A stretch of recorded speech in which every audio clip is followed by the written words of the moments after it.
नमस्कार दोस्तों, एक बार फिर से हमारे चैनल धर्म कथन पर आपका स्वागत है।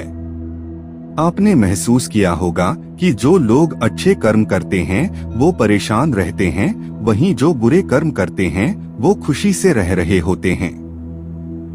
अच्छे कर्म करने वाले परेशान होते हैं कि आखिर उन्हें इतनी परीक्षा क्यों देनी पड़ रही है, जबकि जो अधर्म की राह में हैं वो खुश हैं और जिंदगी का लुत्फ उठा रहे हैं।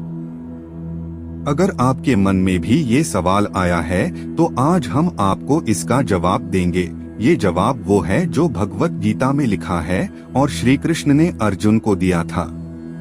भगवत गीता में वर्णित कथा के अनुसार जब भी अर्जुन के मन में कोई दुविधा होती थी तो वो श्री कृष्ण के पास पहुंच जाते थे। एक बार की बात है, अर्जुन भगवान श्री कृष्ण के समीप आकर कहा कि वो दुविधा में हैं और इसका जवाब वो श्री कृष्ण से चाहते हैं। श्री कृष्ण ने पूछा कि क्या सवाल है। अर्जुन ने कहा, मुझे ये जानना है कि अच्छे लोगों के साथ हमेशा बुरा ही क्यों होता है, वहीं बुरे लोग खुशहाल दिखते हैं। अर्जुन के मुंह से ऐसी बातें सुनकर श्री कृष्ण मुस्कुराए और कहा, मनुष्य जैसा सोचता है और महसूस करता है वैसा कुछ नहीं होता है, बल्कि अज्ञानता की वजह से वो सच्चाई नहीं समझ पाता है। अर्जुन उनकी ये बात समझ नहीं पाए। इसके बाद श्री कृष्ण ने क्या कहा वो जानते हैं। श्री कृष्ण ने अर्जुन से कहा, पार्थ, मैं तुम्हें एक कथा सुनाता हूँ, उसे सुनकर तुम समझ जाओगे कि हर प्राणी को उसके कर्म के हिसाब से ही फल मिलता है। प्रकृति हर किसी को अपनी राह चुनने का मौका देती है। अब वो मनुष्य की इच्छा पर निर्भर करता है कि उसे धर्म की राह चुननी है या अधर्म की। कथा शुरू करते हुए श्री कृष्ण ने कहा, एक नगर में दो पुरुष रहा करते थे। एक पुरुष व्यापारी था जिसके जीवन में धर्म की बहुत महत्ता थी। वो पूजा पाठ में यकीन रखता था। वो हर रोज मंदिर जाता था और दान धर्म भी करता था और हर रोज भगवान की पूजा करता था। वहीं दूसरा पुरुष बिल्कुल विपरीत था। वो हर रोज मंदिर तो जाता था लेकिन पूजा करने नहीं, बल्कि मंदिर के बाहर से जूते चप्पल चुराने। उसे दान और धर्म से कोई लेना देना नहीं था। समय बीतता गया और एक दिन बहुत जोर की बारिश हो रही थी। इस वजह से मंदिर में पुजारी के अलावा कोई नहीं था। ये बात जब दूसरे पुरुष को पता चली तो उसने कहा कि ये सही मौका है मंदिर का धन चुराने का।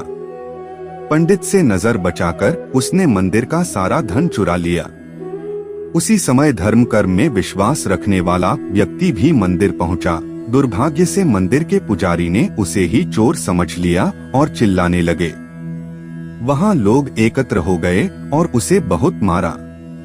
किसी तरह वो बचते बचाते वहां से निकला तो दुर्भाग्य ने उसका साथ वहां भी नहीं छोड़ा। मंदिर के बाहर वो एक गाड़ी से टकरा गया और घायल हो गया।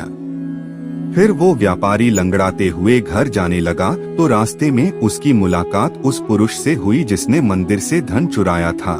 उसने कहा, आज तो मेरी किस्मत चमक गई, एक साथ इतना सारा धन मिल गया।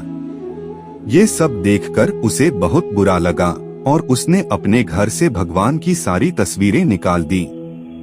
कुछ सालों बाद दोनों की पुरुषों की मृत्यु हो गई।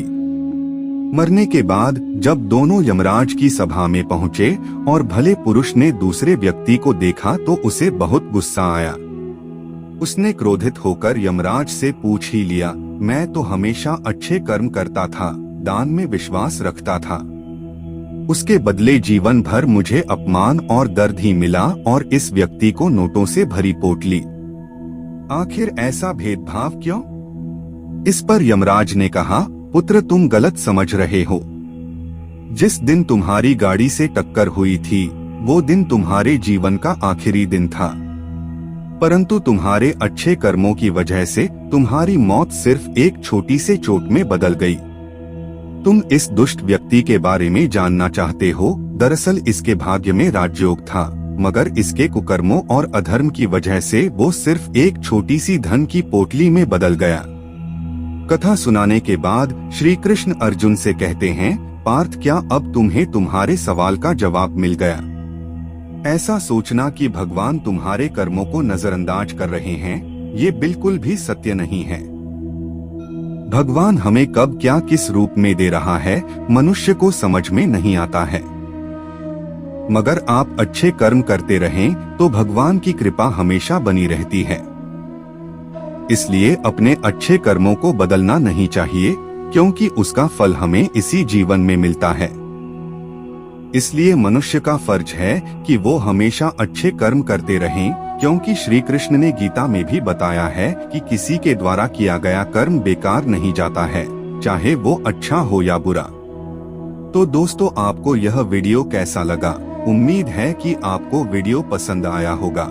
इसीलिए एक लाइक जरूर कीजिए और एक महत्वपूर्ण राय कमेंट करके जरूर बताएं। धन्यवाद।